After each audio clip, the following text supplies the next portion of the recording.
What up, guys and girls? Another brand new video coming at you today.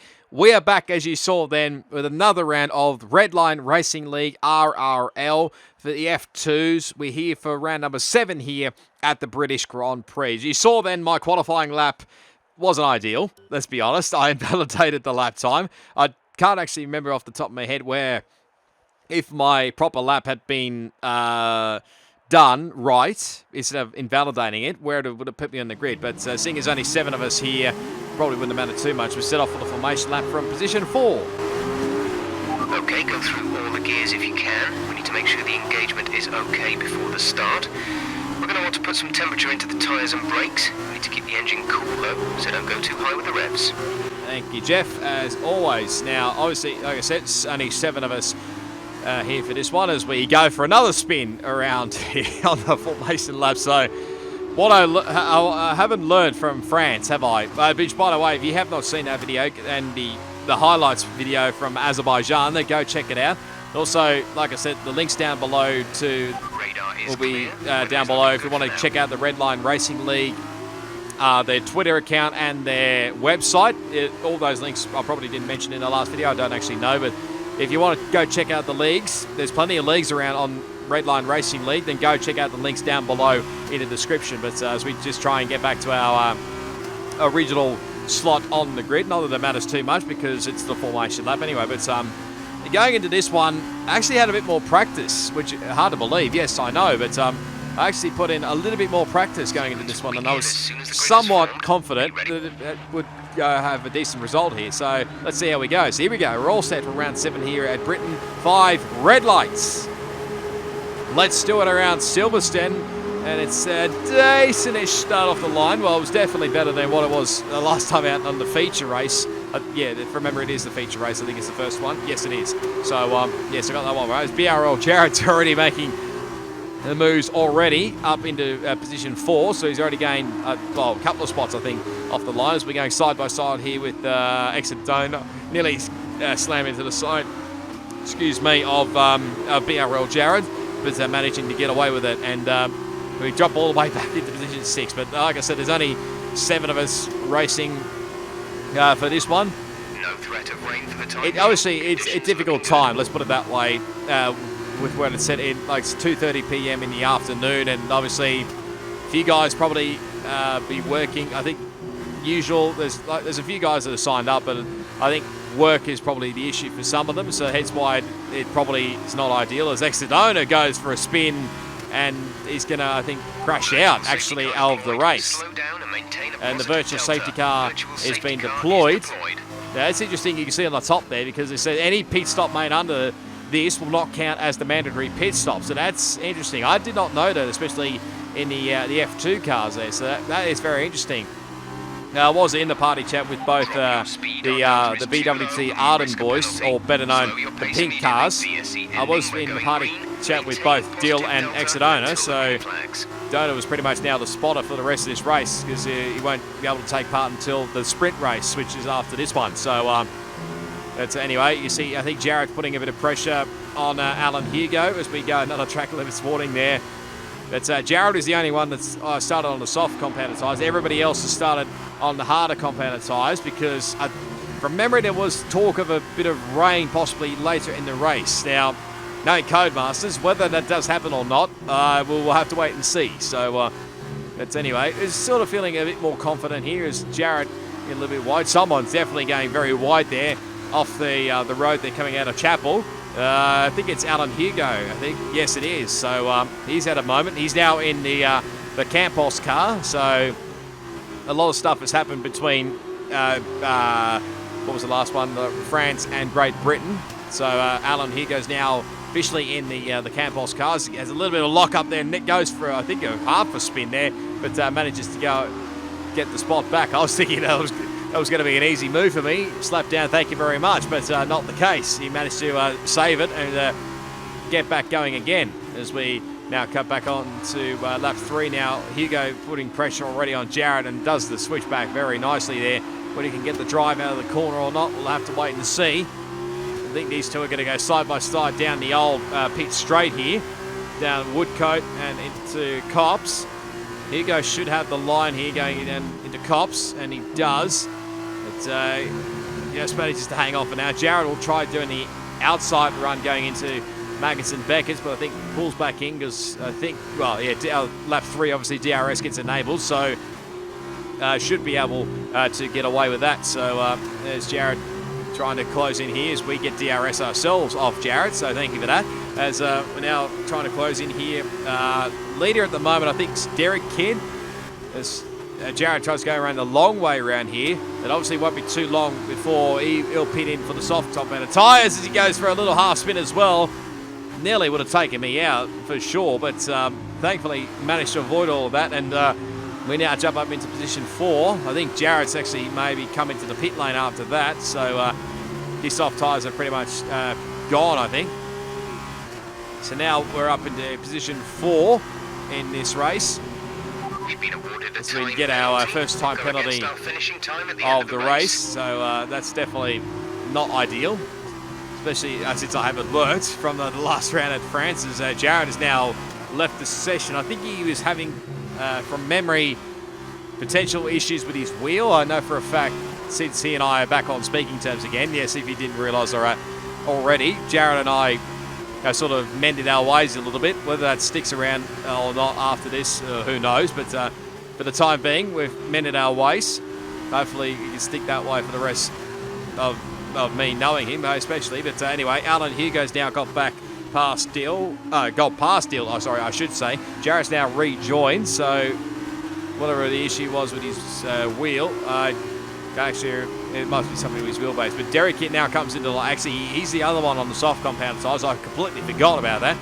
So this tells you my knowledge around this, especially. It's been a long while since this race was done, so please forgive me. And so anyway, we're now closing in on the top 2 in front here as Hugo doing a little bit of weaving, trying to break the slipstream on ex-Dill. I think from memory, Dill was wondering what on earth was going on here with all this trying to break the slipstream there, but I think they managed to avoid all of that as Hugo now sets another fast lap. We're still setting personal best lap time, so feeling pretty comfortable around this track here as Dill gets a little bit sideways now coming out of Luffield at turn 7. So now we're trying to see if we can put pressure on him here, going to, well, probably more lining him up for a move down the Hanger Straight, but unless we can try and get a move done before Magnussen Beckett's, then we're just going to play it patiently here. But obviously Hugo, try not to let him get away here, because he's definitely got some speed to burn. Nice English. But now we've got the DRS here on Dill. I don't think we're gonna have a bit of a fight here. Let's just say as we go up the inside here. I don't think he puts up much of a fight too much. So we make sure we brake a lot early so he doesn't try and get the crisscross here, which I think he'll try and attempt. Get the drive out of the corner there, but we keep the inside line there up the middle of the road there, and managing to hang on for the time being. So now we've moved ourselves up into P2, and I think we're going to set another personal best lap time. Yes, we do. So slowly but surely, consistency around. Our gap to the car in front is 2.0 seconds. They're on old hards. Their tyres are 6 laps old. The time last lap was a 1 minute 44.1. You're dropping back by around 0.2 each lap. They have a time penalty of 3.0. Okay, so Mr. Hugo in front has got a time penalty. Rain is forecast in just over 10 minutes time. Rain in 10 minutes. That's the other thing as well. The rain is supposedly rain is imminent, so we'll have to wait and see whether that does eventuate or not. But I think we're scheduling not far away to come into the pit lane, and I should point out as well, the F2 cars, they don't have intermediate tyres, as Alan Hugo now sets the fast lap of the race. So he's definitely got some speed to burn here at the current moment. We think we may see some rain. ETA is about 15 minutes. That's the thing about these F2 cars as well. They don't do intermediate tyres compared to the normal F1 cars, as Jarrett sets another fastest lap. But yeah, they don't do intermediate tyres compared to real-life Formula 1. They just only have the full wet. So unless it's a big downpour, then I think we're just going to be avoiding that here. But anyway, we're going to come in here at the end of lap 9. We're going to see if we can try and do a bit of an undercut here. This was probably not a bad call, I would think, anyway, since Alan Hugo is going to continue on for the moment. So here we go, chucking on the set of soft compounded tyres, and eventually away we go. Release. I said in the last video, the F2 pit stops are a lot different than the F1 pit stops, let's be honest.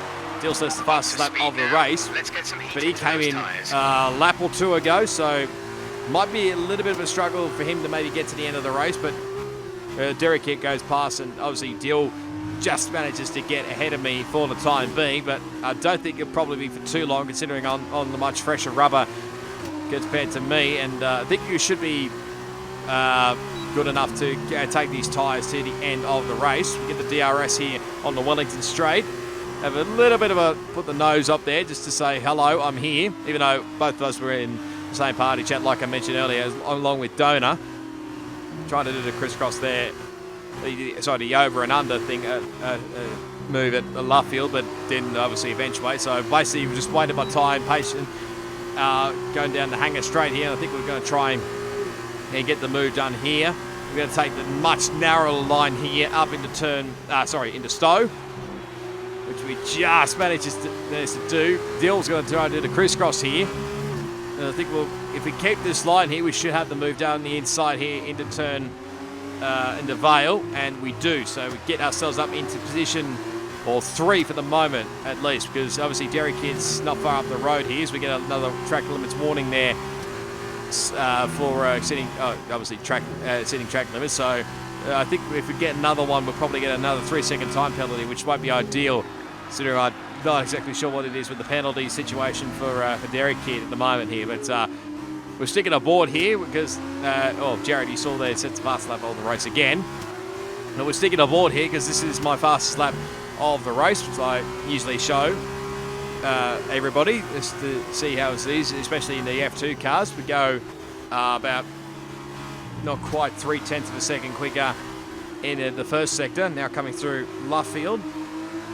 So I sort of try to do go a little bit wide, but don't go too wide per se. It may not affect your run especially, but anyway. Now coming down into Cops, which in the normal F1 cars is usually flat. Not in these cars. You have to literally go down a gear and just to get the car into the corner. And now through Maggots and Beck as we go. Again, you go a hell of a lot slower through the F2 cars compared to the F1 cars. And we're slowly but surely closing in to Derek Hitt in front there as we go 1.3 seconds quicker in Sector 2. So we're looking good here to set a pretty decent lap time. Expect to see some rain about 10 to 15 minutes from now. Again, the weather update there from Jeff saying 10 to 15 minutes. So we may actually get away with this race without wet weather. So we just need to see if that does eventuate. And now coming into Vale now, running the curve a little bit there as we come around the final corner. And we're going to set the fastest lap of the race with a 42.298. Which I thought was pretty cool at the time, as we get another 3-second time penalty for that last incident. So that's definitely hurt our momentum a little bit there. So basically now we've got to clear Derek Hitt and try and get 6 seconds clear, because I'm not sure exactly the penalty situation at the moment there. You saw then lap 12 we set the fastest first sector time there, but we're still setting relatively quick times at the moment here. But now and under lap 13, we're right all over the back here of Derek Hitt. So we can try and get the move done, hopefully down the Hangar Straight here. We get a nice run through here. We'll have the DRS and try and get clear of him as quickly as we can. But the lag was definitely not helping. Well, especially I think there was more my lag, if anything. But we're going to have to go around the outside here into Stowe. And we just managed to pull it off here somehow. I don't know how I did it, but we're now up into position 2, but now pretty much I've got to make hay while the sun shines, as Alan Hugo does a 41.7, takes the fastest lap of the race, because I've got a gap, at least 6 seconds at best, to Derek Hitt behind. And I was hoping that these tyres would make sure they get to the end of the race. We get another time penalty. Start finishing time at the end of the race. So that's definitely not going to help our cause here either, with 9 seconds worth of penalties, and that doesn't help either when I run deep coming into turn 16 there.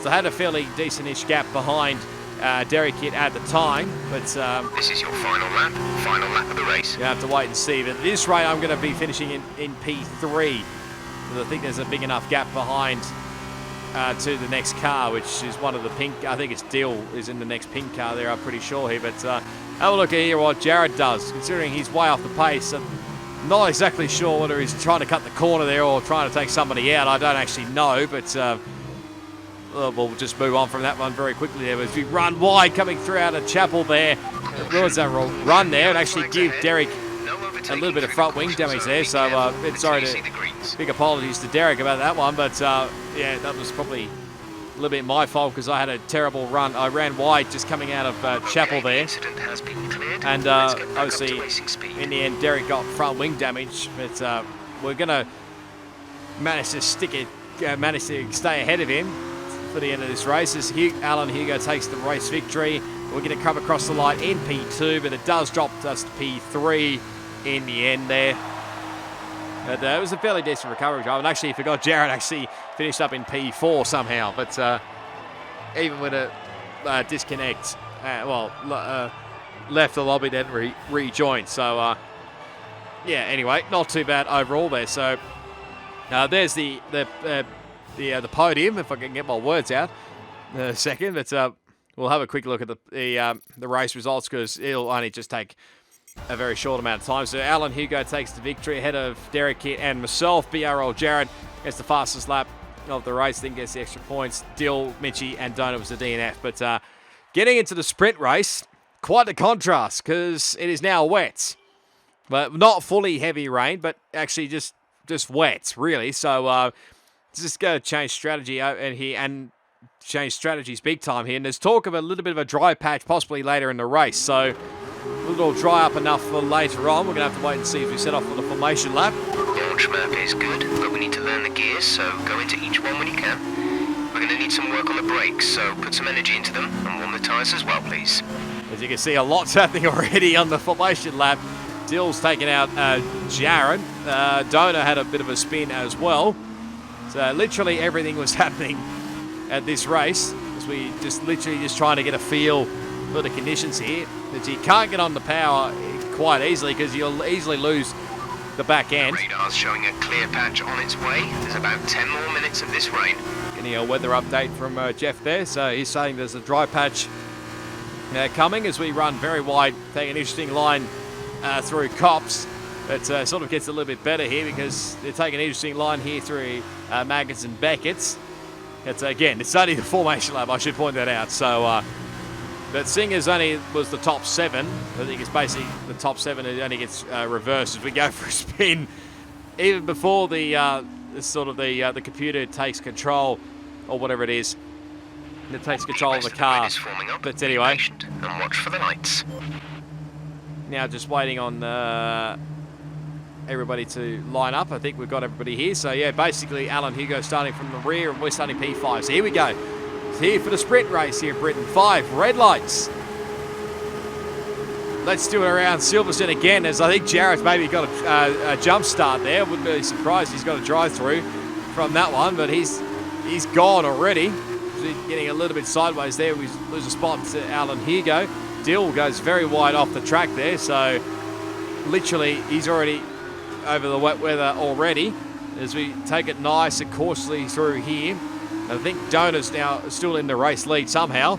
Mitchie's doing a decent job at P3s. He runs very wide there, does Mitchie, into Trident. As we gain a spot there on him as well. I think he's going to lose a couple of spots here actually. So now back up into P4 and chasing after Alan Hugo. I think Jared's going to have a look up trying to go around the outside as we break very, very deep there. And it was very, very tricky in these conditions about where to brake and whatnot. So we run it very wide coming out of Luffield there. We're under attack here from a Derek Kidd. We're just trying to get the power on here and tried like short shifting very quickly just to sort of avoid the wheel spin, but it was very, very tricky. Half the time anyways, Derek Kidd runs a little bit wide as there's cars ahead. They may have run wide as well. So it's literally happening already here at the moment. So we'll sort of concede the spot there to Derek for the time being, but I thought maybe another chance of trying to get a move done on the hanger straight here. So just sort of early but surely trying to get the drive out of here. Mitchie's not too far behind either. As we take the curb, way too much there. It may have sort of ruined our momentum a little bit there.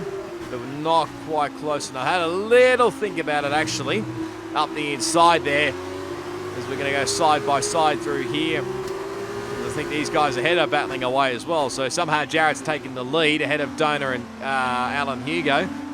Now they've been banging wheels as well, both Donor and Alan Hugo. As Mitchie goes for a little bit of a spin. Now I wasn't actually sure at the time whether I may have caught a bit of a play in that one, but I maybe have a feeling that he might have spun on his own there. But I mean, I wasn't sure at the time. So I mean, if I did have a part to play in that one, apologies, Mitchie. But anyway, we're still putting pressure here on Derek Kidd.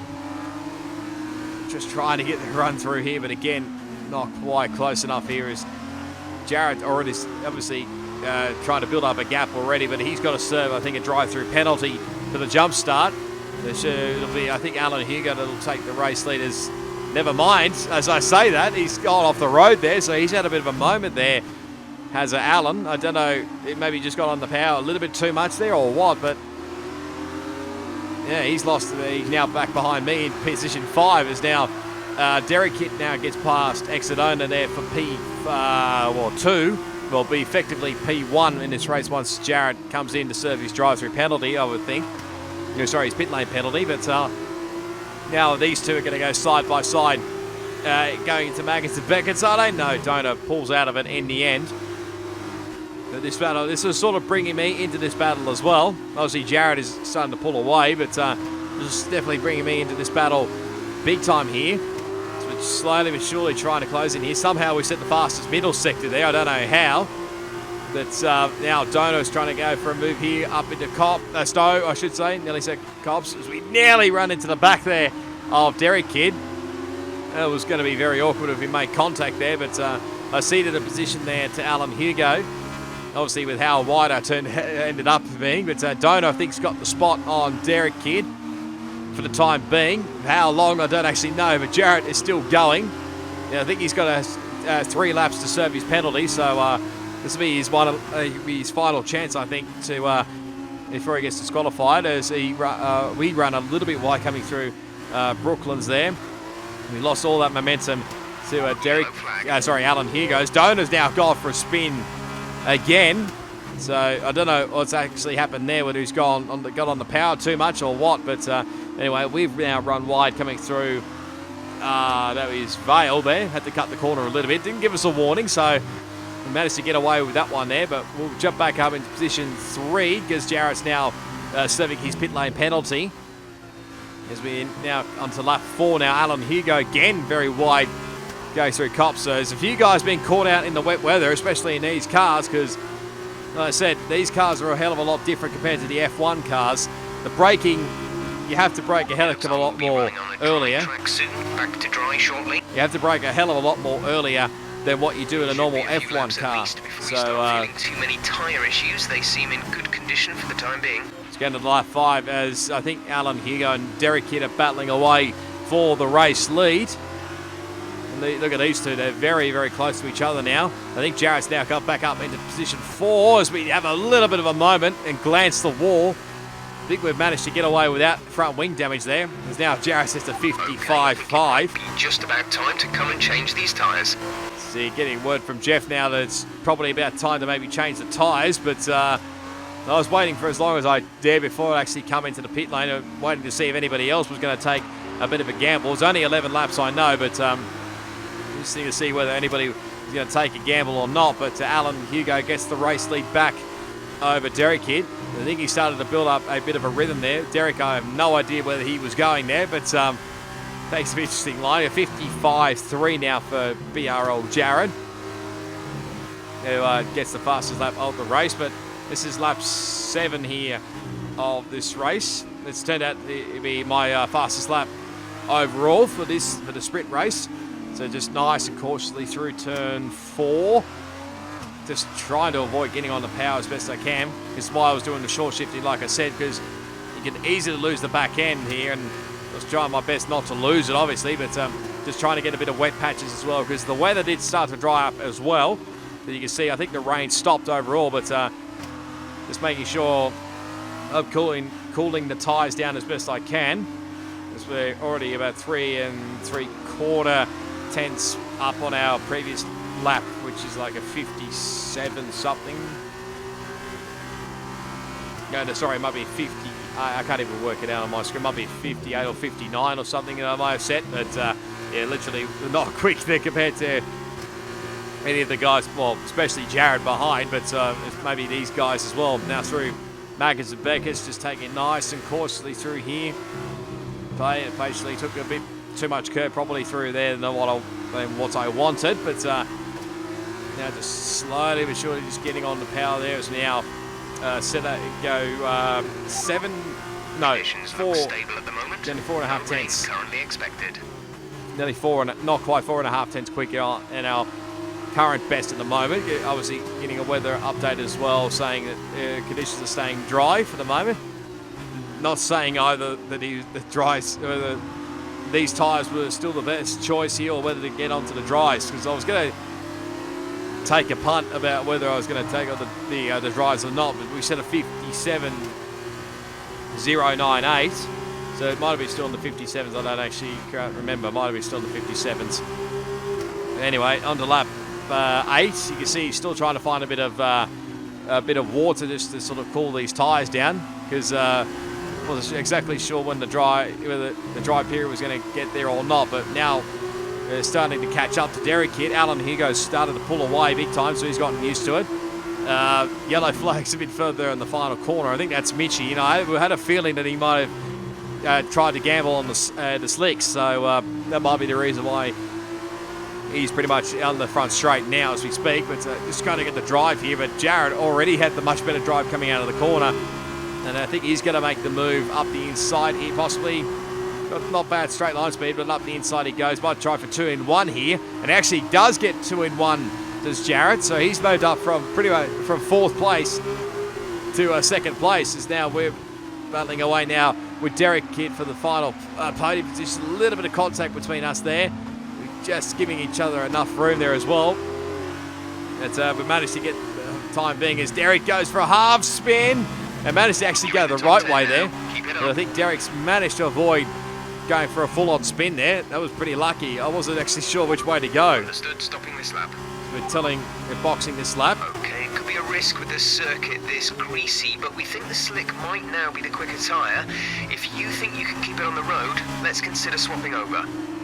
There's just getting an update from Jeff whether it was worth jumping onto the slick tyres, but I felt like maybe it's probably very close there. I know it's probably a couple of laps towards the end, and considering the gap behind, I was going to take a punt nonetheless anyway, so take it nice and cautiously into the lane here, not speeding over the pit lane limit, so that's lovely stuff as we make our way to the Virtuoso, lads. To the pit stop, get off the wets onto the soft compounded tyres. I think there's a couple of others that tried doing the gamble as well. And Exit Owner behind is on the soft compounded tyres as well. Pit strategy complete. I think definitely Mitchy from what I saw with the yellow flags earlier. So anyway, we get ourselves going again. We're still in obviously P4, but now just trying to get a bit of used to these soft compounded tyres. I think Donor may have had a bit of a spin coming around the final corner. But you can see here, I don't think the track was just dry enough really to for the dry tyres at all. So you just see how much I'm struggling, and you see how slow I'm taking it through these corners here, because I did not want to spin especially. So I think Jarrett gets another fastest lap of the race, but you see how running wide coming through turn 16 and 17. But managed to avoid all of that as Aries Mitchy. I think he's on the dries, so he's tried his absolute best, but I don't think it was dry enough in the end for these tyres. So yeah, I mean, it was worth the gamble nonetheless. But anyway, it is what it is. I don't think we would have gained anything, especially, but we're going to come spin across the line here just about now. I think, yes, we have. So we're going to finish in position 4. We had a big gap behind to the next guys, which are, of course, are these two, the pink cars. And these two are battling away on the final lap. It's a great camera view, as always, from our Codemasters. But I think Donor lost out big time there to Dill. That's you see coming around the Stowe here. Donor goes for a spin and into the wall. Doesn't DNF out of the race. which maybe surprised us a little bit here, but yeah, actually DRS gets enabled as well, literally on the last lap, so it wasn't too far away. Maybe we had a couple more laps, possibly we could have gotten away with it there, but Dill comes across the line and spins it across the line, I should say. And now keeping an eye on Donor, obviously, because again I was with these two in the party chat, so I think Donut's literally just trying to blow up his engine here or something. I know he's going to go for a few donuts here, so I think he's pretty much the only car that hasn't finished yet, so and there's still plenty of time up his sleeve, so I think he's going to pretty much do donuts, a couple of donuts, come and spin it across the line. Here he goes into the gravel trap, and I think he'll eventually cross the line. I hope he does. There he comes. There he goes. There we go. So he eventually finishes the Grand Prix in position 6 there anyway, but there's the podium. So this shouldn't last too long, I would not think anyway. So there's the guys spraying a bit of champagne as always, especially after the wet race. So I mean, if the F2 cars had intermediate tyres, then maybe probably would have taken a gamble there. But it was worth a try on the softs, on the dries. But anyway, didn't turn out to work in the end. So there's the final results. So Alan Hugo wins the race, Jarrett in second, and Derek Kidd rounding out your podium. Myself in position 4, ahead of Dill, Exodona, and Mitchie finished a lap down on the field. Hopefully we'll scroll through the results weekend as well, because we'll be able to. Hopefully I do. I might not actually. I do actually. No, I do. So we finished 4th for the weekend. We dropped behind Jarrett. Alan Hugo takes the weekend overall. But yeah, you would have been able to see what that one is. But yeah, I'll leave the link down below as well to the Redline Racing League website if you want to check out where the point standings for this league as well. But yeah, that was the British Grand Prix. Hopefully you enjoyed. If you did, be sure to give it a big smash on that like button. As always, you can leave your comments down below. Subscribe to my channel for plenty more RRL F2 on F1 2019, plus plenty more video gaming content as well. As always, all my social media links will be down in the description. Plus, like I said, I'll probably leave the links down below to the RRL Twitter account, their YouTube channel, and you can check out the Twitch channel as well as the website. There'll be links down below in the description. But I'll leave you now with the highlights from both the feature race and the sprint race. And next one is Hungary. So that should be very interesting. So until then, it is goodbye, and I'll see you all next time.